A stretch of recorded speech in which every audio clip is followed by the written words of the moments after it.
Voilà, chers frères et sœurs congolais, à partir de l'Afrique du Sud, c'est du nouveau. Je m'appelle Bruno Katumpa. Pour ceux qui se rappellent bien de moi, j'ai eu à orienter et coordonner les activités de notre organisation qui s'appelle Mouvement Congo Paradis et aussi l'organisation ou le forum des leaders qui s'appelle COLEF. Eh bien, aujourd'hui, nous avons décidé d'inaugurer une nouvelle approche pour, n'est-ce pas, ouvrir à l'opinion et à l'audience congolaise en général la possibilité de suivre nos activités donc, dans une audience un peu plus ouverte, donc avec une retransmission des médias. Voilà, aujourd'hui c'est la première émission que nous allons émettre à partir d'Afrique du Sud. Donc, et je me permets ici de recevoir quelqu'un qui, pour beaucoup, ceux qui sont vraiment familiers avec les activités des partis politiques en Afrique du Sud, reconnaîtront à mon côté monsieur Kempes Kabundi, qui est membre vraiment fidèle et loyal à l'UDPS et qui a été très actif avec le mouvement de la base UDPS. Bon, nous allons parler un peu des questions d'actualité chez nous au Congo, mais aussi nous allons essayer d'orienter ces discussions dans le cadre de la vision principale de MCP qui a cherché à créer un espace où les Congolais peuvent se retrouver ensemble, travailler dans un commun accord dans l'amour pour une cohésion et pour que le Congo soit un espace où il fait bon vivre pour tout le monde, dans la paix, et où nous pensons qu'on doit mettre fin à une situation qui est comme un enfer. C'est pourquoi nous parlons du Congo paradis. Voilà, nous recevons aujourd'hui M. Kempes Kabundi. Salut bien à vous, Papa Kempes. Bonjour, M. Bruno, et merci de m'avoir donné cette occasion. C'est comme vous l'avez dit, mon nom est Kempes Kabundi. Je suis de l'UDPS, mais actuellement, au niveau de l'UDPS, j'occupe la fonction de premier vice-président de la fédération UDPS en Afrique du Sud, et cela est provisoirement. Merci pour ces détails. Voilà, ça a été bien que M. Kempes puisse directement parler de lui-même comme ça, et cela nous gagne du temps. Voilà, nous allons parler des questions d'actualité et de politique chez nos pays. Une des questions qui vraiment est au cœur des discussions dans l'opinion publique congolaise, c'est, s'il vous plaît, M. Kempes, est-ce que avec les élections prochaines, on a entendu dire que c'est le 27, n'est-ce pas? Les élections au Sénat. Vous voyez qu'il y a une compétition.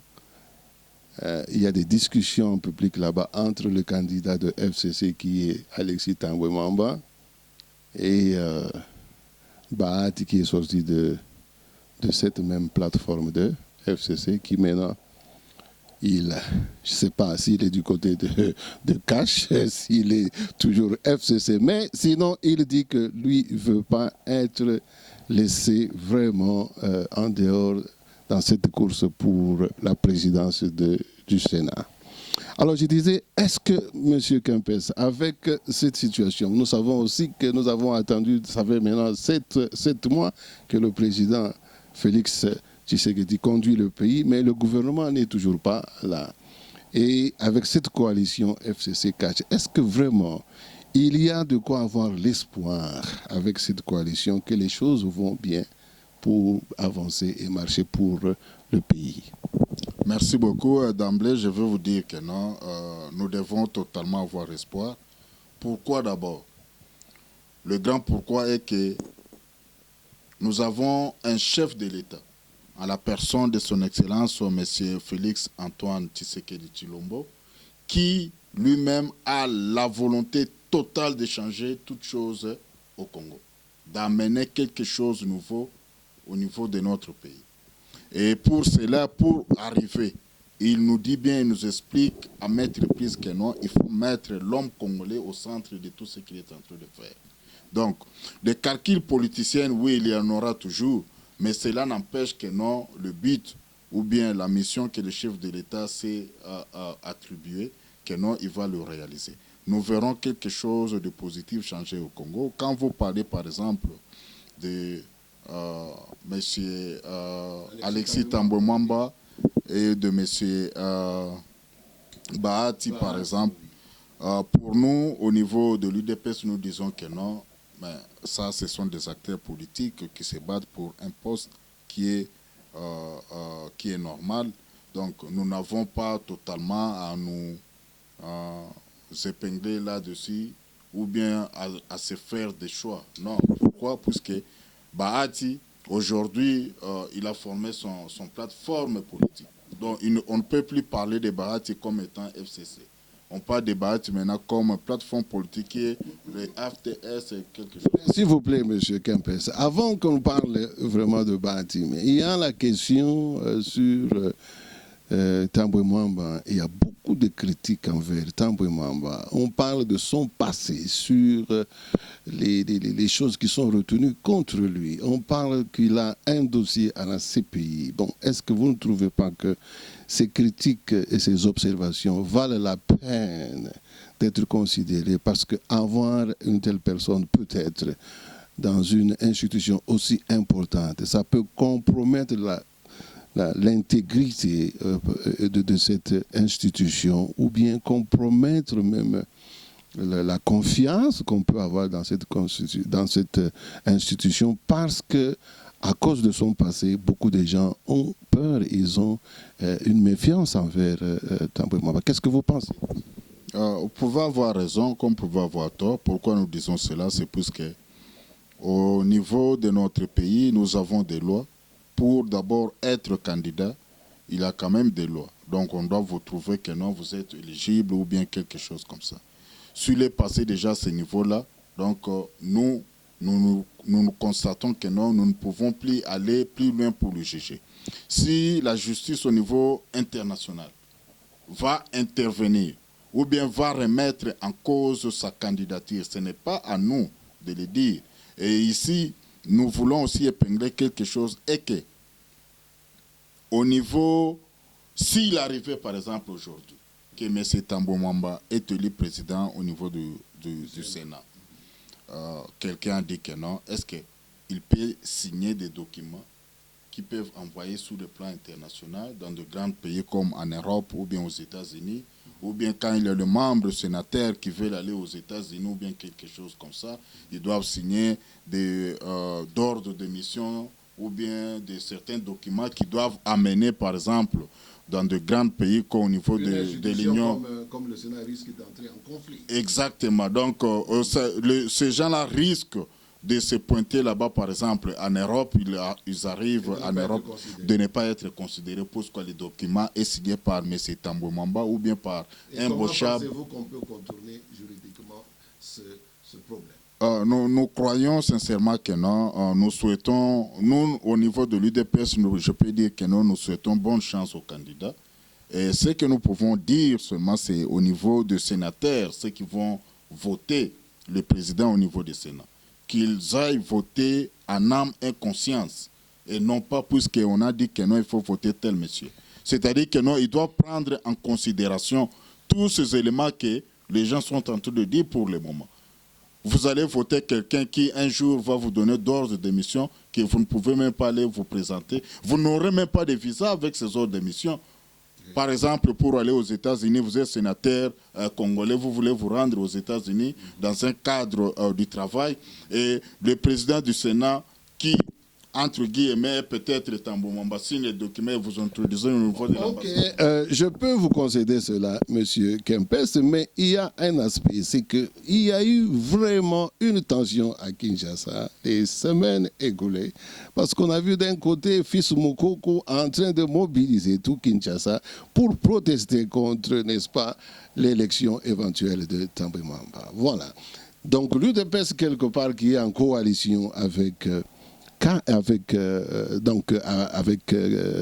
FCC à partir de la plateforme Cash, est-ce que vous ne trouvez pas qu'il y a vraiment un malaise dans cette coalition FCC et Cash? Parce que de l'autre côté, on a vu les gens de FCC se mettre debout avec les bérets rouges ou lancer aussi des menaces envers les gens de l'UDPS. Vous trouvez, est-ce que cette situation ne peut pas compromettre l'existence ou la cohabitation ou la coalition FCC et Cash?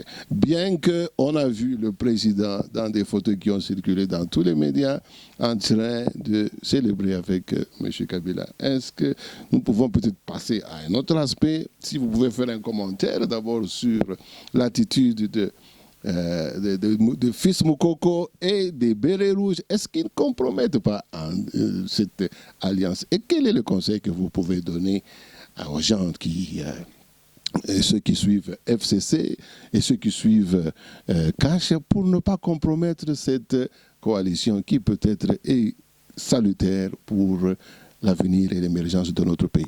Voilà, là c'est encore tout un grand problème puisque c'est comme si nous, peuple congolais, nous aimons la chose et son contraire à la fois. La démocratie qu'on a toujours tant réclamée nous enseigne que non, les gens sont libres, il y a la liberté d'expression. Monsieur Fils Moukoko, tel qu'il est connu, il est libre, c'est un citoyen congolais qui est libre. Il est libre même de demander, de faire une demande de marche pour protester. S'il le fait légalement à son nom, il peut amener avec lui les gens qui croient en ce qu'il va demander. De ce fait, ce n'est pas l'UDPS qui s'est levé pour ou bien protester contre la candidature de M. Tambomo. Mais c'est M. Fils Moukoko. Vous parlez de la base. Entre guillemets, vous pouvez dire oui. Mais ce n'est pas la base de l'UDPS. Oui. Nous voulons bien préciser la chose, que non, ce n'était pas la base de l'UDPS. Monsieur Kempes, vous voulez dire ici que Fils Moukoko ne représente pas une voix dans l'UDPS? Et même pas non plus dans la base, parce qu'on a vu des moments où Fils Moukoko a pu lancer des mots d'ordre que l'UDPS a accepté et comme étant vraiment des signaux clairs pour mettre un peu, n'est-ce pas, certaines dérapages, donc ramener les choses en ordre, parce que vous savez, il y a eu cette tentative aussi à l'invalidation des députés avec la Cour constitutionnelle. Vous savez comment est-ce que l'UDPS s'est mobilisé de manière spontanée et tout le monde a félicité cette bravoure. Même il y a eu un peu, même s'il y a eu un peu des dérapages qui allaient avoir des réactions au niveau du Katanga, même au niveau du Kassai. Vous voulez vraiment exclure Fils Moukoko de cette... On n'exclut pas celui qui est le nôtre. Fils Moukoko est de la famille UDPS. Mais nous disons ici, c'est comme j'ai dit que non, nous devons... S'il vous plaît, je peux faire un commentaire là-bas. Le secrétaire Kabouya est venu pour remettre de l'ordre et dire qu'écoutez, nous continuons à croire en cette coalition. Le gouvernement va sortir bientôt et tout ça. Est-ce que vous êtes d'accord avec cette opinion? Bon, je vais vous avez confiance parce que nous courons contre le temps. Vous avez confiance dans les déclarations du secrétaire général? Effectivement, si vous avez suivi les déclarations de notre CG, M. Augustin Kabouya, et comme vous l'avez encore mentionné, vous avez vu les photos qui ont circulé dans les médias réseaux sociaux entre le chef et M. Kabila. C'est pour vous dire que non, au niveau de la hiérarchie entre Cash et FCC, il n'y a pas de problème. C'est peut-être le problème qui est au niveau de la base de ces deux plateformes, qu'il y a un peu de décalage entre eux et la classe dirigeante. Ok, donc vous voulez dire qu'il y a un problème d'incompréhension entre les leaders et leurs bases respectives. Vraiment, on donne la chance aux leaders et de FCC et de Cash de pouvoir recadrer leurs militants afin qu'ils ne puissent pas perdre vraiment le poids de cette coalition qui... Bruno, je vais encore ajouter quelque chose ici, et que en parlant toujours que non, la direction et la base, par exemple. Vous avez vu notre CG qui est allé au niveau de la base de l'UDPS pour aller leur expliquer explicitement, par exemple, que non, pourquoi nous, au niveau des cash, nous sommes avec la FCC. La question est celle-ci, comme il a posé que non. Quand notre président a été publicité président, qui l'ont accepté et qui ne l'ont pas accepté. N'est-ce pas que la FCC l'a accepté comme étant chef de l'État? Très bien. Donc ça veut dire que ce sont des réalités que peut-être qui n'étaient pas bien comprises par la base de l'UDPS, mais j'espère qu'avec l'interaction qu'il y a eu entre le secrétaire général et les membres de l'UDPS et la base, les choses ont été recadrées et nous avons l'espoir que l'UDPS va donc garder un peu de discipline pour ne pas compromettre cette coalition qui est si chère pour le peuple congolais. Maintenant, s'il vous plaît. Bon, écoutez, il y a... La question est seulement que non, l'UDPS est un parti politique qui prend la démocratie. Parfois, les gens, pas parfois, les gens sont totalement libres de s'exprimer. Donc, c'est comme vous pouvez aussi entendre que non, quelqu'un devant même notre... On vous fait confiance, mais allons à d'autres questions parce que nous avons peu de temps pour terminer cette émission. Je parle, vous savez, la situation de l'Est est vraiment préoccupante. Hein. Il y a des photos qui circulent, les tueries à l'Est, à Bunia dernièrement, il y a Ebola. Vraiment, cette histoire est sur le cœur de beaucoup de Congolais. Et dans cette atmosphère, bon, malgré tout, les gens vont se poser la question de savoir, bon, est-ce que le président est vraiment sensible à ce qui se passe à l'Est? Parce que ce n'est pas possible, les tueries, on voit les enfants, les femmes massacrés.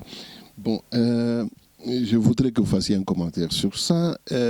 Alors, qu'en est-il réellement entre les relations, dans les relations du Rwanda et le Congo? Parce que maintenant, il y a même un trafic aérien entre le Rwanda et le Congo, alors qu'à l'Est, la situation ne fait que ça, s'empirer et ne cesse de s'aggraver. Est-ce qu'il y a un peu une distraction dans le chef de notre gouvernement ou de nos autorités? Pourquoi alors cette distraction? Alors pourquoi les choses s'aggravent et on semble perdre le contrôle? Une chose est... Vous avez vraiment confiance dans cette ouverture avec le Rwanda? Vous ne pensez pas que ça peut nous apporter plus de problèmes que les résoudre? Au contraire, cette ouverture va nous amener beaucoup plus à résoudre cette crise que nous regrettons lamentablement. Mais c'est comme nous...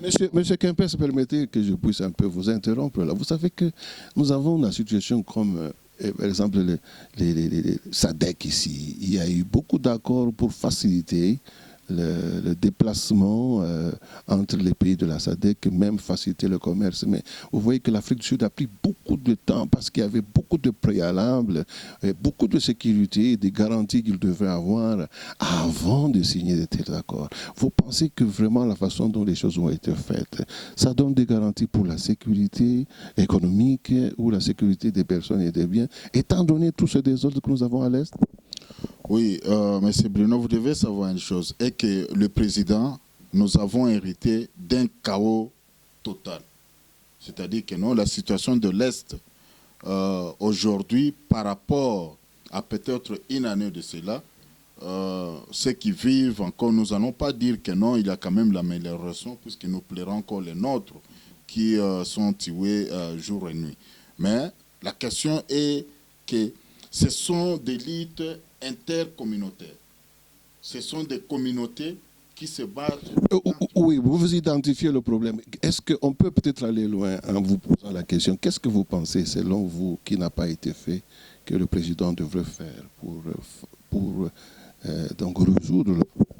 Non, non, le problème c'est que la façon dont nous sommes entrés avec le président, le mécanisme qui est mis sur place pour résoudre cette crise de l'Est, c'est-à-dire qu'il faut d'abord ramener le peuple de l'Est et même au centre de ce querelle. Oui, exactement.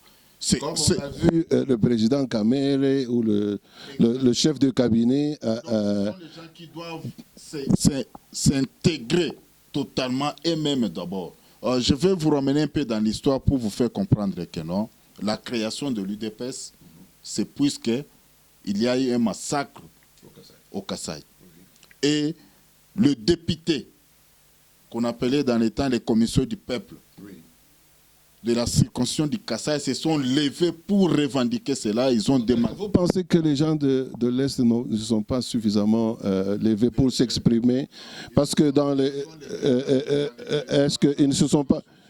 Qu'est-ce que vous demandez que les gens de l'Est font? Parce que j'ai eu une vidéo qui a circulé, d'ailleurs une ancienne vidéo, je suis tombé sur ça quelques jours ici. Il y avait même un député qui décriait l'indifférence du gouvernement, le retard et la froideur du gouvernement, alors de Kabila à l'époque, pour résoudre dans l'urgence cette histoire. Je suis d'accord avec vous. Si ce monsieur est passé, il a fait une vidéo. On a lancé ça sur les réseaux sociaux. Oui, mais effectivement, le grand problème, c'est que à ce niveau-là, c'est au niveau de l'hémicycle qui devait amener leurs préoccupations, afin que tout le monde puisse emboîter les pas.